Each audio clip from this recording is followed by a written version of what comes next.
How's it going, guys? Welcome back to Makers Muse, and in this video we're going to be doing some Onshape modeling. So I have a robot combat event coming up in Sydney very soon. I'm going to be announcing more details on that on the channel as it comes, but basically I have these parts. So this is a 85 amp brushed motor speed controller for the robot I'm building, and I need to make a motor mount for it.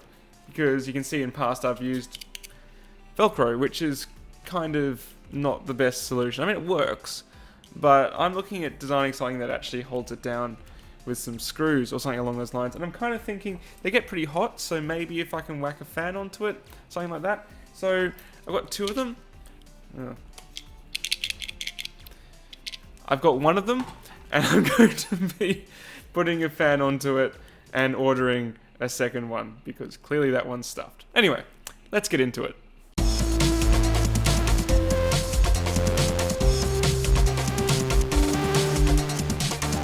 So when you're designing things to be 3D printed and fitted to real-world parts, tolerance is key. You have to design things with with leeway, so when you make it and actually it's physically reproduced with your 3D printer, it'll actually fit onto something and not be too tight. So this is the bane of newbie sort of CAD designers. They'll measure something as something like 30mm and enter 30mm into the software and wondering why their case doesn't fit. You need tolerances because things aren't reproduced exact in the real world. Nothing's perfect, and even manufactured items vary batch to batch, part to part. So basically, I tend to subscribe to about a 0.3mm tolerance between parts. I think that's a nice safe gap. You can do 0.1 with 3D printing. Usually that's a nice tight fit, but anything less than that, never go anything less than 0.1. And I always recommend 0.3 if you can get away with it, just to have that extra leeway in case there's any dags and other things in your 3D print to make sure things fit. So of course, as I always say before you start designing something, you need to actually think about what you're going to actually CAD and 3D model, but preferably actually draw it. So I'm thinking I want some holes, like 4 holes there, maybe M6 screws, and a top plate slightly off.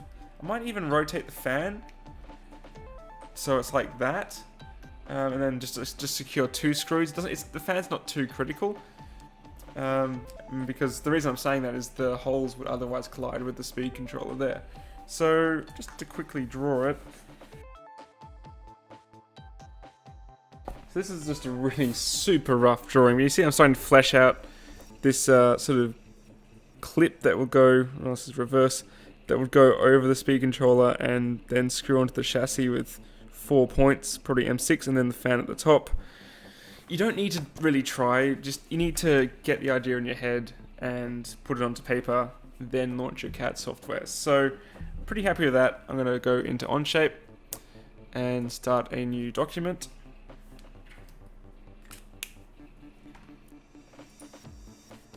And call it ESC A5A clamp.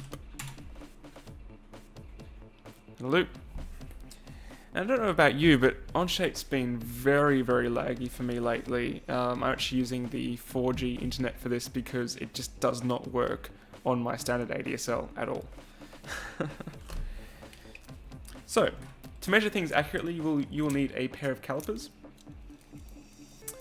And to draw this, I'm thinking probably what's easiest would be to start with a profile and give it some thickness, and then mirror it, and then do the top-down holes. But first, I'm going to actually draw in a block that is the size of this speed controller. So I'm going to go to front, sketch, front view, and measure this out. So we got 34 by, I'm going to say 20, oh, I'll be a bit more accurate than that. 34 by 19.5. So let's go center point. And then measurements, 34. by 19.5. Nope, that's 0.5. 19.5. Accept. And then I'm going to get that sketch and extrude it out for the total length of the speed controller. 65 mil. And you can do symmetrical. So it extrudes both sides at once. 65. Excellent. And that's just a virtual block of the speed controller. So now really I can just put this aside because we're done with that. And we can start modeling our holder around it. So I'm thinking I want it to start kind of like hold it here and here to give it the most sort of grip. So to do that you need to offset a plane and use that new plane to draw a sketch on. So I'm going to go to plane and then plane from this end and offset it.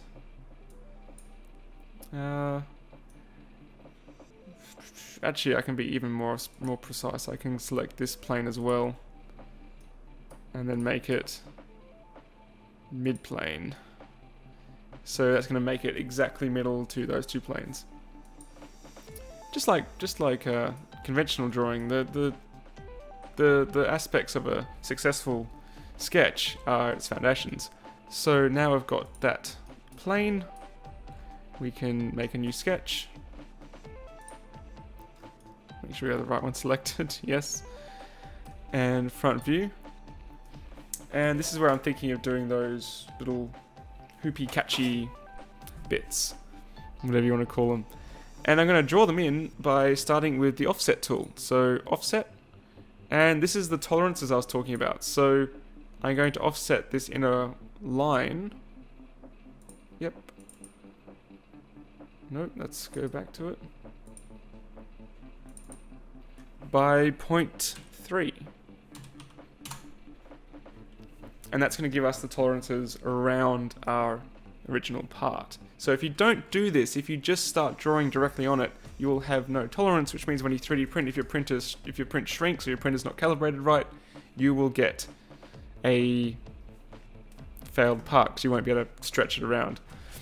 So this is good convention. I like 0.3, especially for a robot combat part that's going to be knocked around. So that's good. And I'm just going to add a relation in here. So click the point and click the line and then make them coincident. And likewise on this side, coincident. A few things that a lot of people pointed out to me at my last Onshape video is you can hide planes. So I was selecting planes accidentally. See that little one means there's something selected, which is the plane, which is why I couldn't do relations before. So to hide them, you just do hide. So hide all other planes. There you go. We're working on this plane, we can hide the others. And that's really handy. And you can just click somewhere else and the one disappears. So to continue drawing, I will start a line here and go out to, let's say there. Yeah, escape line, get rid of that one. And let's do another offset, because this way we can precisely just copy what we've already drawn. That's not offset, that's parallel. Where is offset? There it is. So, because it's for a robot, I'm thinking 3 mil? 3 mil? No, a bit thicker than that.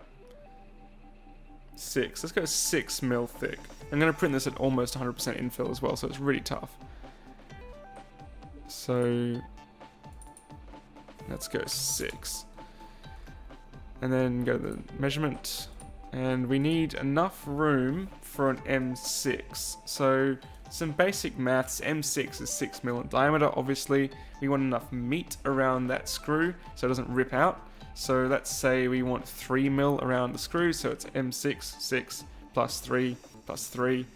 Maybe, and then maybe plus 0.5 on one side. So that leaves us with, 12.5. It's late.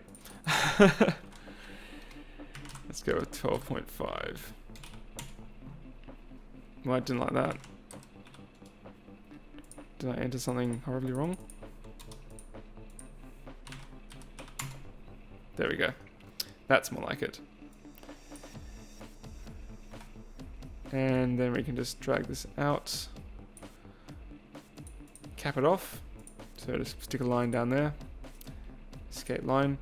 And then use our trusty trimming tool to cut away that excess. And there's two ways you could do this. You could then do the same on one side. Actually, there's three ways. You can do the same on one side and do the same on the other and dimension it again. Or you can use another line and make a midpoint here. And then just extrude one side and mirror it as a solid. Or you can mirror the sketch and extrude the sketch. So let's do that.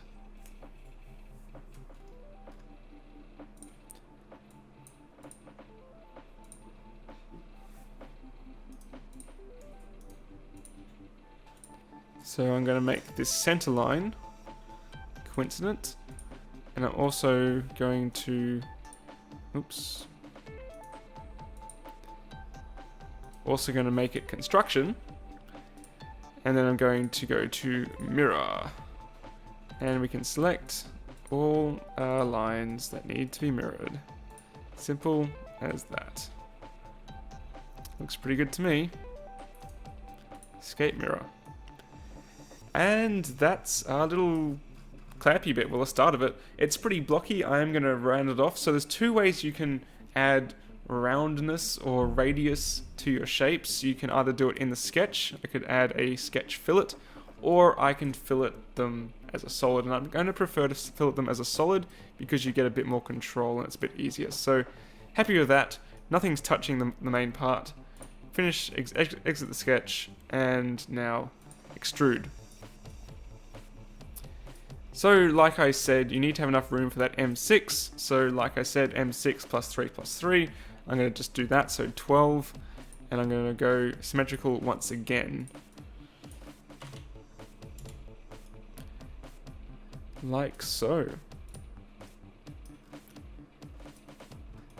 So it looks pretty good to me. And I am now going to add the holes in for the M6. I think that's the next thing to do. So sketch, select the face of where we're going to punch the holes through, top down view, and let's grab a construction line first. So bit of a tip: if you're trying to place something exactly in the center of a rectangular shape or a square shape, you can use a construction line. So I'm going to put this on the diagonal, escape line, make this a construction, and then get the circle, and then dump the circle in. But we don't want the circle to be construction. We want the circle to be... Why is a circle a construction? Escape circle. There we go. That's what we want.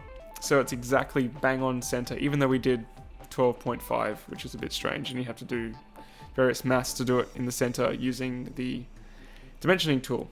But we will now also dimension this. So what should we make it? We're using M6 screws, right? So we make it 6mm, right? No. Well, maybe. Again, it comes down to tolerances. So an M6 screw will still fit into an M6 hole, but your 3D printer may not be capable of making an M6 hole. So I'm going to make this 6.1, because you want the screws to be tight. It doesn't matter if they're chewing into the plastic a bit, but if they're 6, they might be too tight. So let's go with 6.1. And that seems like a safe measurement. And it does come down to trial and error, it depends on your printer. This is just what I know works well for my printers, like the Up Mini, Up Box, stuff like that. And I'm going to do a similar center line here. Escape. Construction. You can tell I like to use construction lines. I use SolidWorks. Well, I was taught SolidWorks, and construction lines are everything. So I'm going to do another mirror. And we want it to mirror around... Oh, come on. Whoops, that was my fault. Did I just lose it?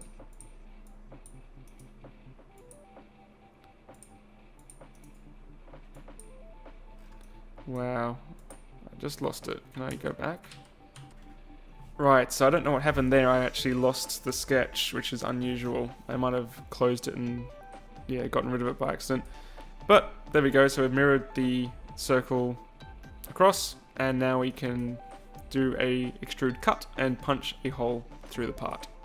So good, sketch, extrude, and we're going to remove all the way through. Done. And it looks pretty good, but I'm thinking that might not be enough meat around my screw. So this is where using Onshape really pays off, and using all those construction lines and setups. So I'm going to make it from 12, I'm going to bump it up to 14. I think 14 will add us a bit more material. And because we use that construction line, it's perfectly centered. See? So do a bit more work at the start, saves you a lot of work later. And similarly, I think I'll go to the first extrude. No, sorry, the second extrude. And I think I'll make that, instead of 12.5, I think I'll make it, again, 14. There you go. Lots more meat around our screw. So we want this on the other side, so we're going to bring those planes back. So let's show all. And we're going to just mirror this part on the other side, and then we'll join it with some strengtheners, and then we'll do our little fan holdy thing. So we'll go to mirror, entities to mirror that one, and mirror across this one. Done. Too easy. And just having a look at it logistically, we've got it across there. You know what? There's actually probably enough thickness in that material to actually just tap some screws in and do it like that, instead of doing it at an angle and having to avoid it. I think that's probably okay. Yeah, I'm gonna go with that. Adaptive design. So it's 39 by, yeah, so just under, it's a 40mm fan, it's just under 40mm. And it's the holes that we really need to work out the distance. So there's a really neat trick that one of my friends, engineering friends, taught me. So you stick it in one of the holes, right? And then you zero it, like that. And then you measure it across the two holes. And by doing that, it works out the exact centers, because it's reducing the distance by one of the diameters, which is the two half radiuses. I mean, I'm not an engineer, I don't know how to describe it, but it works really well. So clearly that's 32 mil between each center hole, each center point. Wow, I'm really bad tonight. All right, so it's 32 mil between each hole, which is easy peasy to draw in. So let's grab a hole, drop her in, and let's grab a center point triangle. Sorry, center point rectangle. Wow. And make that 32. 32. And we will also make it equal.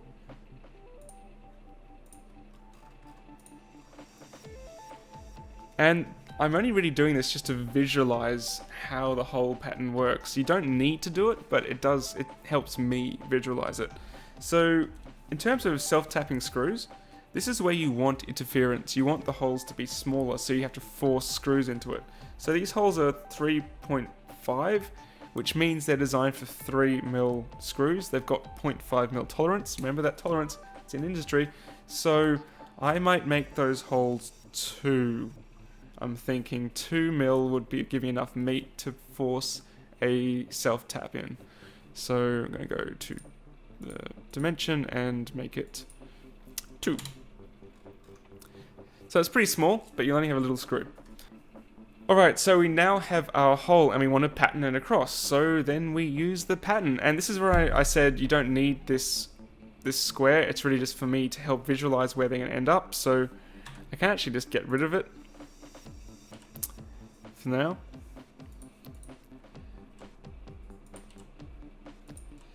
And go to linear pattern, click the icon on pattern, and we want it to be 32. And then we want it to be, how do you pattern downwards as well? Ah, there we go.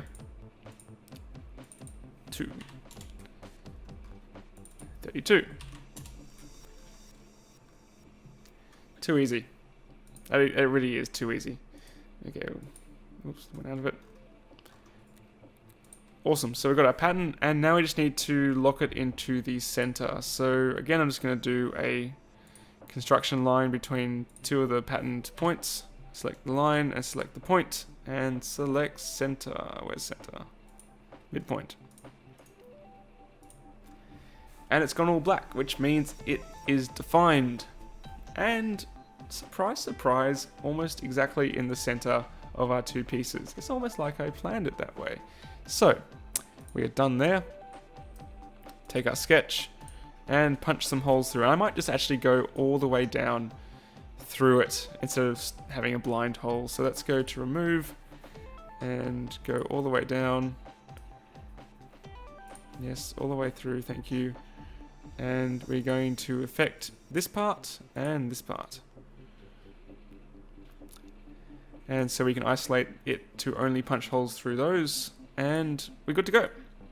Cool, well, we've got our two little holders, and to be honest, that would probably work fine, but I want to join these together so that when I attach them, it's a little bit easier. I'm just going to run some beams across the side here to allow for some airflow for my fan. So I'm just going to click one of these faces, sketch, and I'm going to use the, where is it? The convert. So I'm going to convert this line and that line. That'll do. Run some other lines across. So I'm going to run across to here. Escape. And run across here.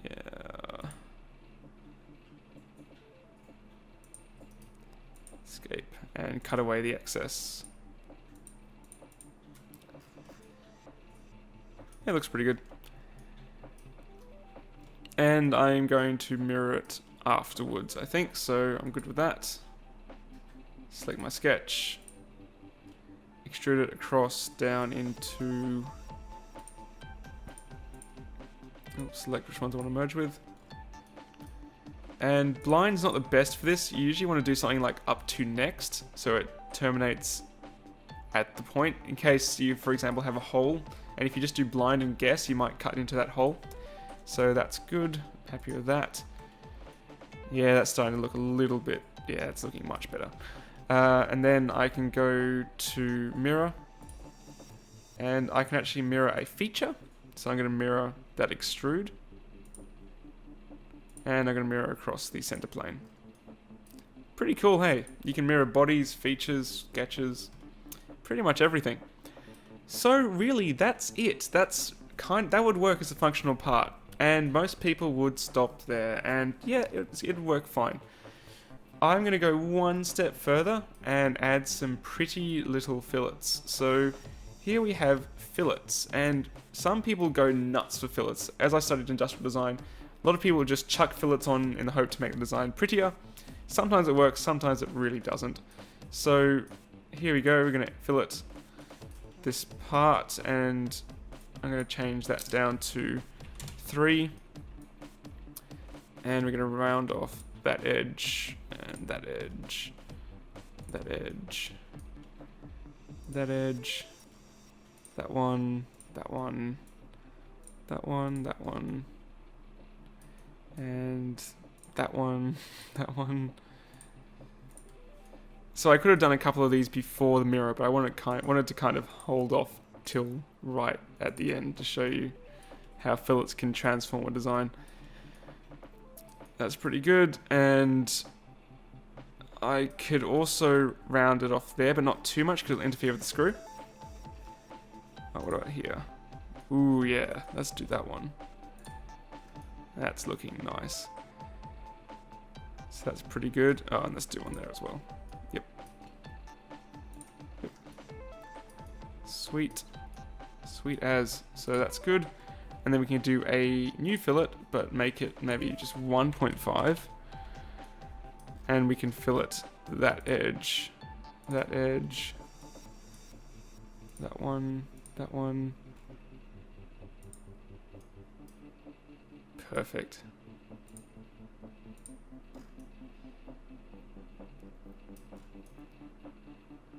And maybe just that one as well, just to make it easier to slide onto the part. So you definitely can go overboard with fillets. You got to always really consider where you want them. So I think that's enough, because you don't want to fillet here, for example. You might do it here, but not there, because then your fan's not going to look flush. It's not going to look very good. But I'm pretty happy with that. Turn my planes off. Right click. Hide all planes. And that's our speed controller mount thing. So I'm going to stick some screws in here to hold it down to the base plate. And the next thing's to print it out in some ABS, probably acetone smooth it, and see how it looks. So thank you so much guys for watching. Hope you managed to stay till the end. It sort of, it does show that 3D design does take a little bit of time, but if you really just consider it, you know, I went from this rough idea to this in, I don't know, half an hour or something. I haven't looked at the time. If you enjoyed this video and want to see future 3D printing videos on Makers Muse, please do consider subscribing. It really does help me a lot. I love to have you on board. I love doing this sort of stuff, guys, and I can only do it with your support. Just drop the speed controller. I do have a Patreon as well if you want to check that out. It's completely optional, but I post some exclusive content on there for patrons, and also I'm only able to do videos like this using 4G wireless that my patrons have helped me afford. So thank you so much to those guys, and I look forward to seeing all of you next time here on Makers Muse. Catch you later, guys. Bye.